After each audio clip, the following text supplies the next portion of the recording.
Committee હોય એની શરૂઆતમાં સંકલન બેઠક થતી હોય છે, જેમાં પક્ષના અધ્યક્ષ તરીકે હું પણ હાજર હતો અને વર્તમાનપત્રો દ્વારા જે કાંઈ વાત આવી છે એ બાબત હું કહું કે એ એક અમારી ભારતીય જનતા પાર્ટીના અગ્રણીઓ વચ્ચે થતી સામાન્ય વાતચીત હતી।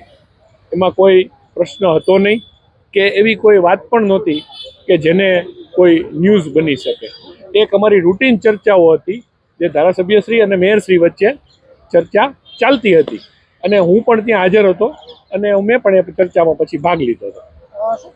પત્રિકાને લઈને વાત જે હતી એમાં એટલા માટે કોઈ તથ્ય નથી કે એ જે કાર્યક્રમની વાત કરતા હતા અથવા જે નોર્મલ અમારી વાતચીત હતી એ કાર્યક્રમ અત્યારે સરસ રીતે સંપન્ન થયો હમણાં જ, અને ધારાસભ્યશ્રી અને મેયરશ્રી બે સાથે જ અહીંયા આવી રહ્યા છે અત્યારે, અને અત્યારે પણ મંચ ઉપર ખૂબ સારા વાતાવરણમાં અમે બધા જ સાથે બેઠા હતા અને અમારા અધ્યક્ષશ્રી આવી રહ્યા છે 15 તારીખે, એની પૂર્ણ રીતે અમે તૈયારીમાં લાગેલા છીએ। ત્યારે આવી કોઈ વાત છે નહીં કે આવો કોઈ વિવાદ છે, એ વાત મારી સુધી કોઈ આવી નથી। આ બાબતની હું ચોકસાઈ કરી લઉં, ચોખવટ કરી લઉં છું। આવી વાત એટલે ન હોઈ શકે, કેમ કે કાર્યક્રમો જે કાંઈ નક્કી થતા હોય ભારતીય જનતા પાર્ટીના કે કોર્પોરેશનના કે વોટેવર, તો અમે ભારતીય જનતા પાર્ટીમાં બધા સંકલન કરી, કોર્પોરેશન હોય તો 5 પદાધિકારીનું સંકલન થતું હોય, સંગઠન હોય તો અમે પ્રમુખ મહામંત્રી વગેરે સંકલન કરી લેતા હોઈએ।